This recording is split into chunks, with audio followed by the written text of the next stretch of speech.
Olá, nós estamos começando mais um culto mediado por tecnologia e hoje eu gostaria de lembrar que ontem foi 118 anos da nossa Igreja Presbiteriana Independente, na qual a IPI Bom Jesus faz parte. Então eu gostaria de iniciar esse momento fazendo uma homenagem para a nossa igreja, compartilhando uma música, Rude Cruz, uma música antiga, que ela identifica muito aquilo que é a nossa vida, que é a vida que acontece a partir do que Jesus fez por nós. Então, nos acompanhem, vamos cantar junto Rude Cruz.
Vamos então fazer uma oração de gratidão a Deus pela nossa igreja.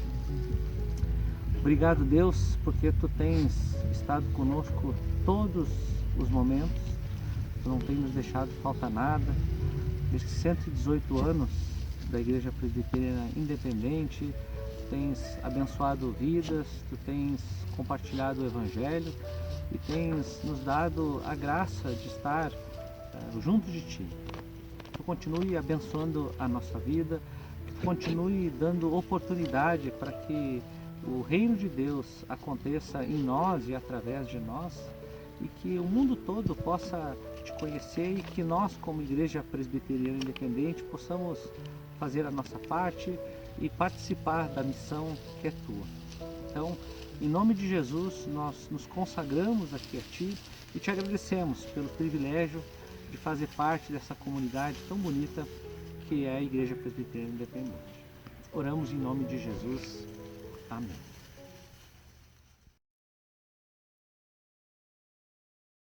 Olá, igreja, que a paz do Senhor nos alcance nesse dia e nos conduza durante esse momento em que nós vamos juntos, né, como comunidade, celebrarmos a Deus, a festa, aquilo que o Senhor tem feito por nós. Grandes coisas fez o Senhor por nós, por isso estamos alegres. É sempre bom, você que está aí desse lado da tela, para mim que estou aqui, é sempre bom poder compartilhar com vocês um tempo, né? É sempre bom estar com vocês. Eu tenho um profundo amor e gratidão por essa igreja. Eu queria nessa hora trazer um texto. E um texto que fala dessa importância do Evangelho, de sermos aceitos. Está em Filemão, no capítulo 1, só tem um capítulo. Na verdade não é uma carta de Paulo a Filemão, mas um bilhete que ele manda junto com Onésimo, né, o escravo fujão, bom a gente lembrar, que Onésimo não era empregado de Filemão, ele era escravo. Filemão era o seu senhor, era dono da vida de Onésimo. E no entanto, Paulo, no verso 17, ele diz assim, se portanto me consideras companheiro, recebe-o como se fosse a mim mesmo. Essa grandeza do Evangelho de colocar as pessoas, todos nós, no mesmo nível, né? Deus nos olha como iguais. Isso é fantástico. É absurdamente incompreensível, se tratando de um Deus que criou todas as coisas, o Criador de tudo, que desceu a essa terra e que deu a vida por nós. Jesus nos coloca no mesmo patamar. Somos iguais no céu. O olhar de Deus é igual para você e para mim. Eu acho isso formidável. Incompreensível às vezes. Tremendo. Que Deus maravilhoso.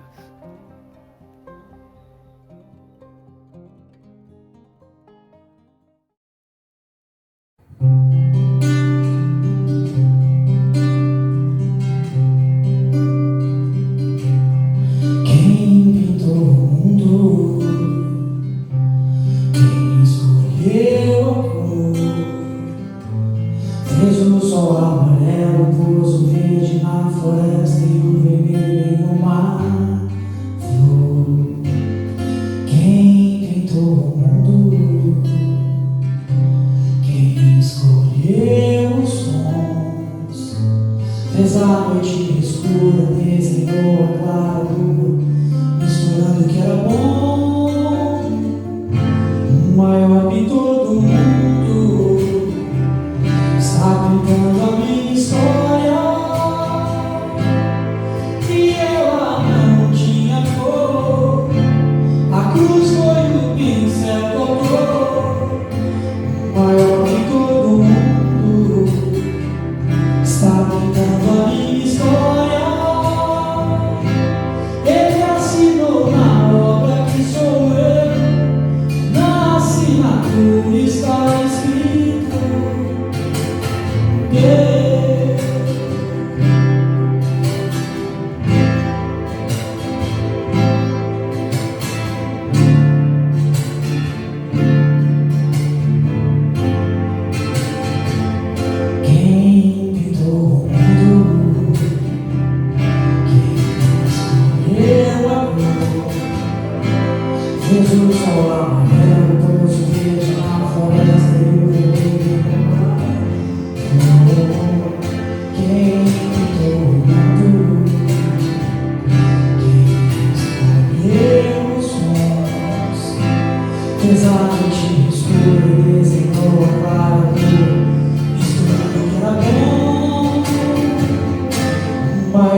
saudar você com a graça e a paz de Jesus Cristo, nosso Senhor.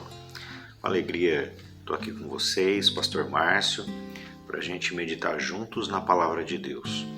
Estamos começando uma nova série, a série se chama Experimentando Deus, e o tema de hoje é Experimentando o Amor de Deus.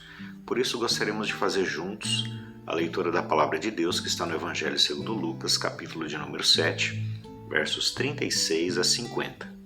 E a Palavra de Deus diz assim: Um dos fariseus convidou Jesus para que fosse jantar com ele. Jesus, entrando na casa do fariseu, tomou lugar à mesa. E eis que uma mulher da cidade, pecadora, sabendo que ele estava jantando na casa do fariseu, foi até lá com um frasco feito de alabastro cheio de perfume. E estando por detrás aos seus pés, chorando, molhava-os com as suas lágrimas e os enxugava com seus próprios cabelos. Ela beijava os pés de Jesus e os ungia com perfume. Ao ver isto, o fariseu que o havia convidado disse consigo mesmo: Se esse fosse profeta, bem saberia quem e que tipo de mulher é esta que está tocando nele, porque é uma pecadora. Jesus se dirigiu ao fariseu e lhe disse: Simão, tenho uma coisa para lhe dizer. Ele respondeu: Diga, mestre. Jesus continuou: Certo credor tinha 2 devedores. Um lhe devia 500 denários e o outro devia 50. E como eles não tinham com que pagar, o credor perdoou a dívida de ambos. Qual deles, portanto, o amará mais? Simão respondeu: Penso que é aquele a quem mais perdoou. Jesus disse: Você julgou bem. E voltando-se para a mulher, Jesus disse a Simão: Você está vendo essa mulher? Quando entrei aqui em sua casa, você não me ofereceu água para lavar os pés. Esta, porém, molhou os meus pés com lágrimas e os enxugou com os seus cabelos. Você não me recebeu com um beijo na face. Ela, porém, desde que entrei, não deixou de me beijar os pés. Você não ungiu a minha cabeça com óleo, mas essa com perfume ungiu os meus pés. Por isso, afirmo a você que os muitos pecados dela foram perdoados, porque ela muito amou.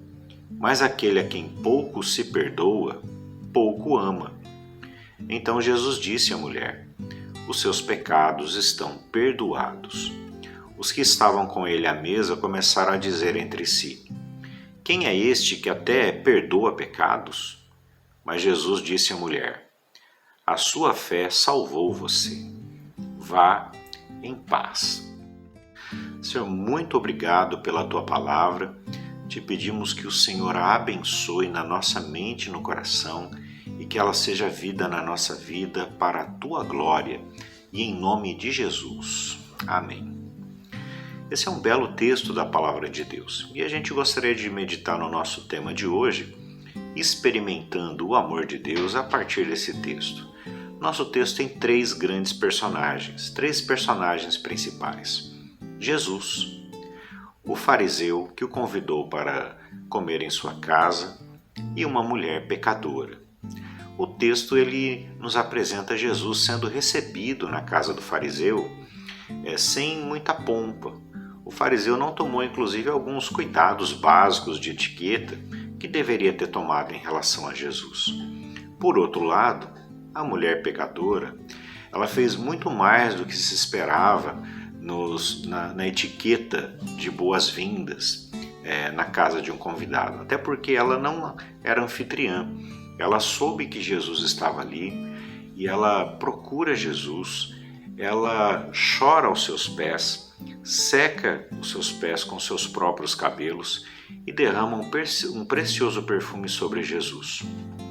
E aí, nesse desenrolado do nosso texto, o fariseu ele julga aquela mulher e ele pensa lá no seu coração: se Jesus fosse mesmo um profeta, ele saberia que tipo de mulher é essa que o está tocando. E aí Jesus conta uma parábola muito interessante, que é a seguinte: havia um homem que tinha 2 pessoas que deviam dinheiro para ele. Um devia 500 denários e o outro devia 50. E o homem perdoou a dívida dos 2. Um denário era um valor referente a um dia de trabalho de um jornaleiro. Era um dia de trabalho de um trabalhador comum, um salário. Então, 500 denários era o valor de quase 2 anos de trabalho. 50 denários era quase o valor de 2 meses de trabalho. É uma diferença muito grande, é uma diferença de 1 para 10. Tá? E aí Jesus faz uma pergunta para o fariseu: quem vai amar mais esse homem que perdoa essas 2 dívidas? E o fariseu vai responder o seguinte: aquele que tinha uma dívida maior e que foi perdoada. E aí Jesus ele faz algo muito curioso. Verso 44: E voltando-se para a mulher, disse a Simão, o fariseu: Você está vendo essa mulher? Quando entrei aqui em sua casa, você não me ofereceu água para lavar os pés. Essa, porém, molhou os meus pés com lágrimas e os enxugou com seus cabelos. Você não me recebeu com um beijo na face. Ela, porém, desde que entrei, não deixou de me beijar os pés. Você não ungiu a minha cabeça com óleo, mas essa com perfume ungiu os meus pés. Por isso afirmo a você que os muitos pecados dela foram perdoados, porque ela muito amou. Mas aquele a quem pouco se perdoa, pouco ama. Mas aquele a quem pouco se perdoa, pouco ama. Quais são as grandes diferenças entre a mulher pecadora e Simão o fariseu? Jesus aqui estabelece uma grande distinção. A quem pouco se perdoa, pouco ama. Aquela mulher é uma mulher pecadora. E aquela mulher, ela creu em Jesus. Ela viu o que Jesus fez. Ela ouviu o ensino de Jesus. E ela creu que Jesus é o Messias, é o Rei, que poderia trazer restauração e salvação para a sua vida. E ela se quebranta diante do Rei. Ela se entristece com a sua condição de mulher pecadora. E quebrantada diante de Jesus, ela vai servi-lo, ela vai se prostrar diante dele, numa atitude de veneração, numa atitude de adoração. E essa mulher, ela tem um encontro com a graça de Deus. Essa mulher que muito pecou, ela tem convicção do amor de Deus por causa do perdão dos pecados que Jesus oferece a ela.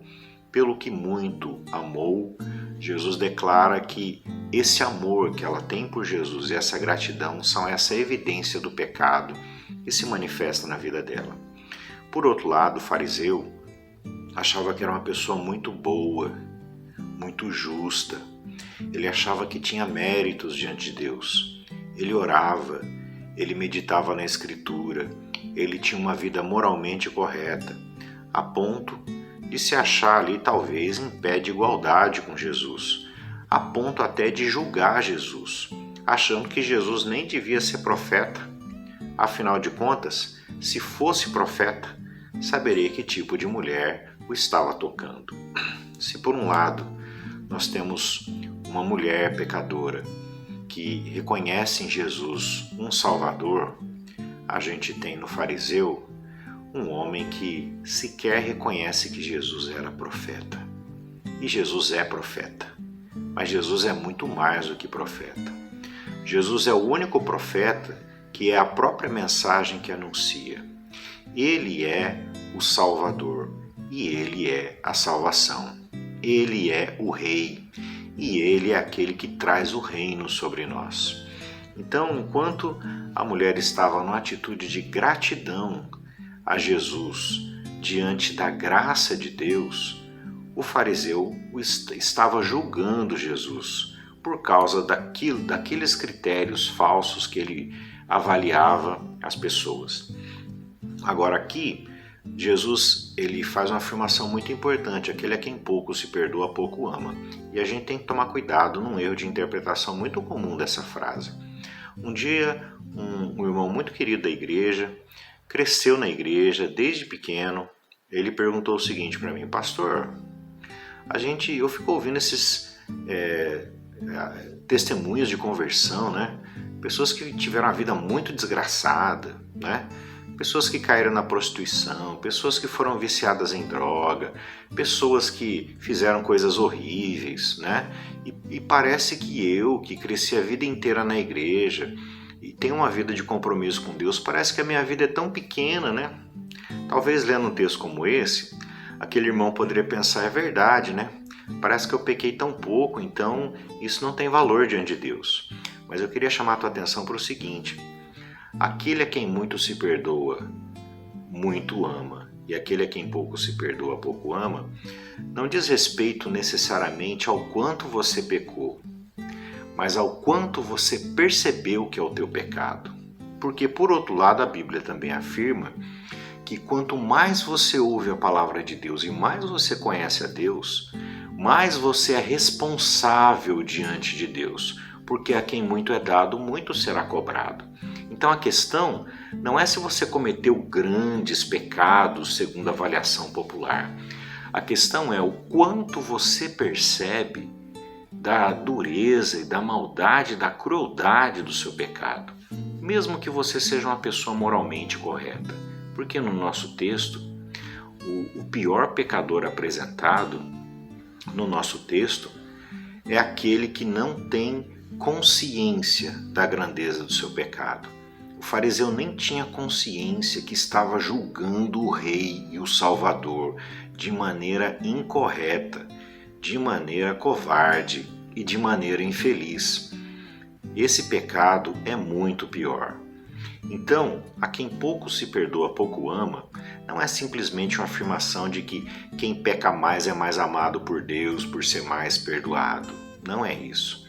É a afirmação de que diante da graça e do amor de Deus, a gente precisa ter a percepção correta do nosso pecado. E quanto maior é a tua percepção do pecado, quanto mais você percebe a crueldade, a dureza e o quão terrível é o teu pecado, maior vai ser a sua gratidão diante da graça de Deus, do amor de Deus revelado no Evangelho, do amor de Deus revelado em Jesus Cristo que traz o seu reino sobre nós.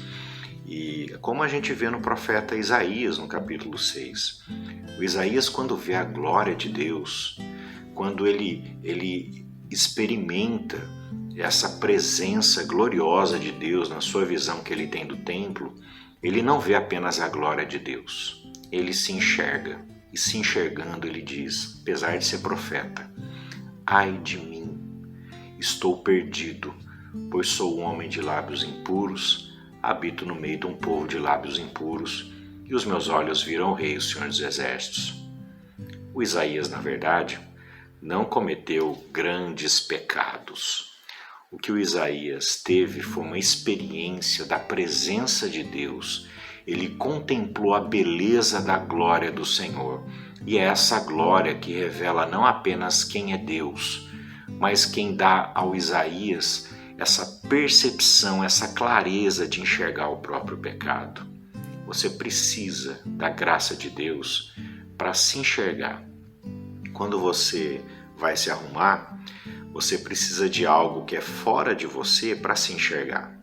Ou você precisa de alguém que vai olhar para você e perceber que o teu cabelo está despenteado, ou você precisa de um espelho. Da mesma maneira, para a gente se enxergar, a gente precisa de luz, e Deus é luz. A gente precisa de um espelho apropriado. E nós devemos ser imagem e semelhança de Deus. E quando vemos a glória de Deus, a gente se enxerga.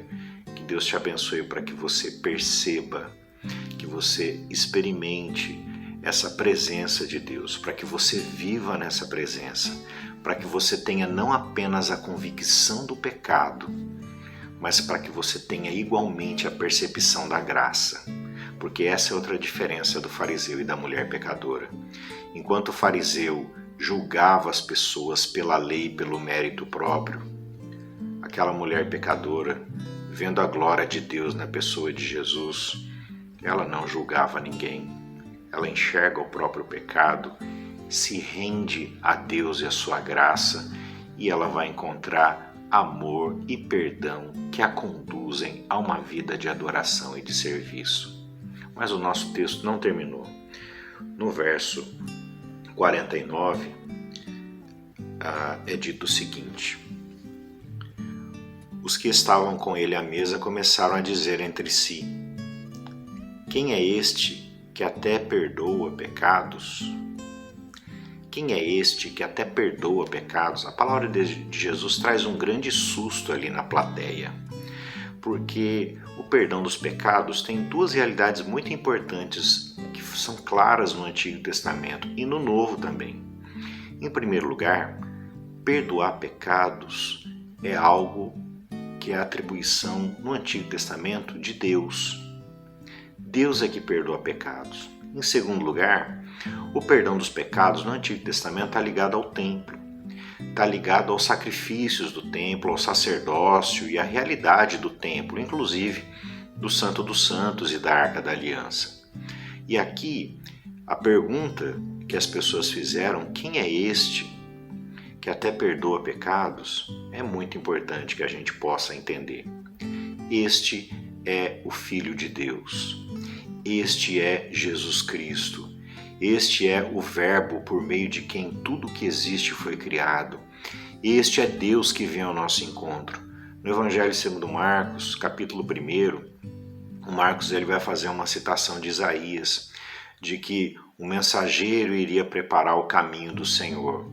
Mas é interessante que o mensageiro é João Batista e o Senhor, ou seja, o próprio Deus, é Jesus. Jesus é o Filho de Deus e ele vem ao nosso encontro para trazer sobre nós o reinado de Deus. E a Bíblia também nos afirma que esse Jesus é o verdadeiro templo. No Evangelho de João, capítulo 2, verso 19, Jesus vai afirmar o seguinte: derrubem essas pedras e ao terceiro dia eu as reconstruirei. Jesus está falando do templo. Ao terceiro dia, Jesus não edificou nenhum templo novo de pedra, mas ele ressuscitou dentre os mortos. Com isso, Jesus está dizendo o seguinte: ele é o verdadeiro templo, porque o templo era o lugar da manifestação da presença, do poder e do perdão de Deus. O templo era a manifestação da glória de Deus, aquela glória que o Isaías contemplou. E a glória de Deus está em Jesus Cristo, porque ele é Deus que vem ao nosso encontro.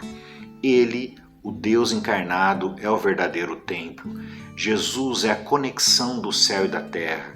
Efésios capítulo 1 vai afirmar que Deus faz com que todas as coisas no céu e na terra se encontrem em Jesus Cristo. Ele é a conexão do céu e da terra. Ele é Deus vindo ao nosso encontro para trazer perdão, graça, presença de Deus e salvação. Quem é este? Esse é Deus que vem ao nosso encontro, é o Emanuel, Deus conosco. Esse é o verdadeiro templo. E o nosso texto ainda não terminou. Finalmente, no verso de número 50, a gente vê o seguinte: mas Jesus disse à mulher, a sua fé salvou você. Vá em paz. A sua fé salvou você, vá em paz. Tem muita gente que interpreta esse texto errado. Tem gente que fala assim, tá vendo? Olha lá, o que salvou a mulher é a própria fé dela. Então, se eu tiver uma fé positiva, se eu tiver uma fé poderosa, eu serei salvo. As pessoas que dizem isso precisam aprender a ler o texto da palavra de Deus. A fé daquela mulher não estava em gnomos. A fé daquela mulher não estava em espíritos. A fé daquela mulher estava no Rei, em Jesus Cristo. A fé que a salvou é fé em Jesus Cristo, é confiança em Jesus Cristo, é gratidão a Jesus Cristo, é amor a Jesus Cristo que é Rei e que é Salvador, a Jesus Cristo que é graça, é amor e é misericórdia.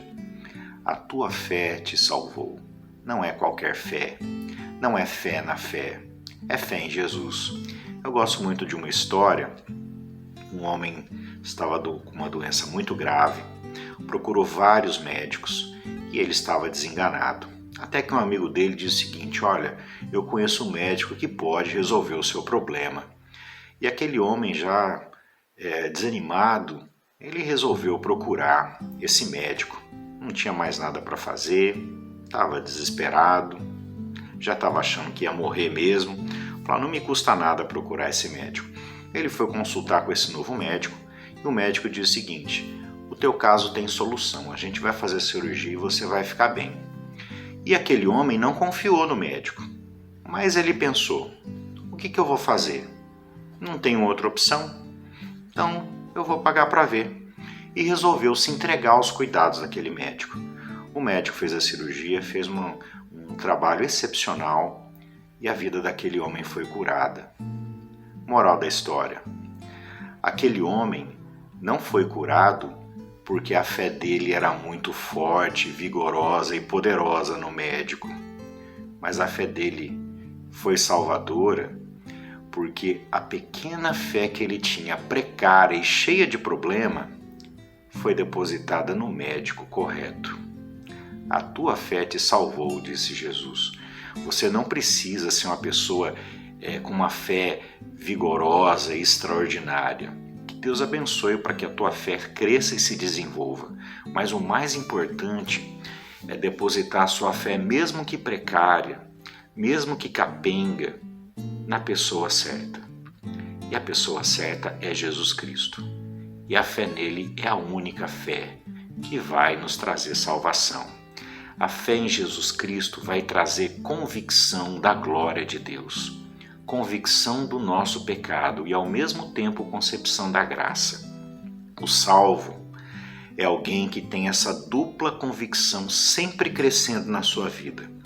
Quanto mais você vive na presença de Deus, ama a Deus, quanto mais você conhece a Deus e o amor de Deus por você, mais vai crescer, por um lado, a percepção do teu pecado, mas ao mesmo tempo, mais vai crescer a percepção do perdão e da graça de Deus. Por isso, meu irmão e minha irmã, que Deus te abençoe, que Deus encha a sua vida com essa fé cheia de esperança, que Deus te abençoe com esse amor que renova a mente e o coração, que Deus te abençoe com esse perdão maravilhoso da graça de Deus, revelada no Evangelho do Reino de Deus, Evangelho de Jesus Cristo. Que Deus te abençoe. Queria orar com você nessa hora. Senhor, muito obrigado pela tua graça, pelo teu amor e a tua fidelidade. Obrigado porque o Senhor é tão maravilhoso e tão bom. O Senhor é santo, o Senhor é o verdadeiro templo, o Senhor é Deus que vem ao nosso encontro para nos reconciliar com o Senhor, para reconciliar todas as coisas com o Senhor. Por isso, Jesus, muito obrigado.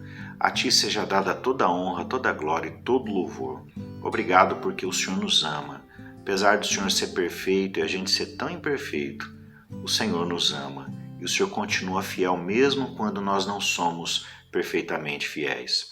E por isso, Senhor, obrigado pela Tua graça, obrigado pelo Teu Evangelho e obrigado pelo Teu Espírito Santo que habita em nós, que manifesta a Tua glória na mente e no coração, o Senhor que manifesta a Tua presença conosco, essa presença gloriosa que nos traz convicção da beleza da Tua santidade, da Tua glória e ao mesmo tempo traz a percepção do nosso pecado, mas ao mesmo tempo traz essa percepção gloriosa do Teu amor e do Teu perdão, realizado na cruz e na ressurreição.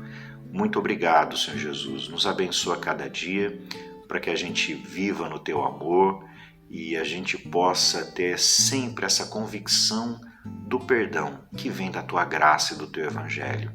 Nos abençoa para que o Teu nome seja exaltado e glorificado em nome de Jesus. Amém. Meus queridos, que Deus abençoe vocês, que vocês tenham uma semana cheia da graça, abençoada e que a vida de vocês seja para a glória de Deus, essa expressão do amor, da bondade e do perdão de Deus. Que Deus abençoe grandemente a sua vida e a sua casa, em Jesus Cristo nosso Senhor. Amém.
Eu te louvo pelo teu amor. Tu mudaste o meu interior e agora eu quero viver pra transmitir esse amor que vem de ti.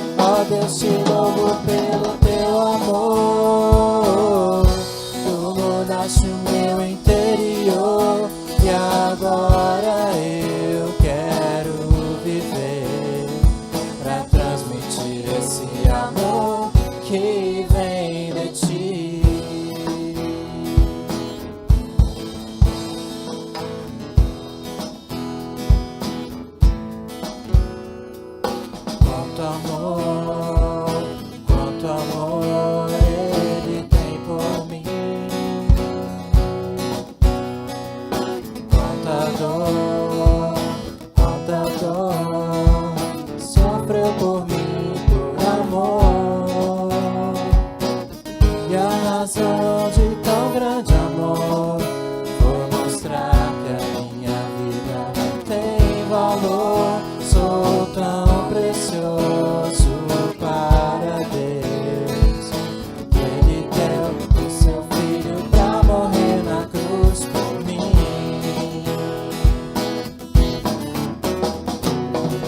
Ó Deus, te louvo pelo teu amor. Tu mudaste o meu interior e agora eu quero viver pra transmitir esse amor que vem de ti. Ó Deus, te louvo pelo teu amor. Tu mudaste o meu interior e agora eu quero viver pra transmitir esse amor que vem de ti.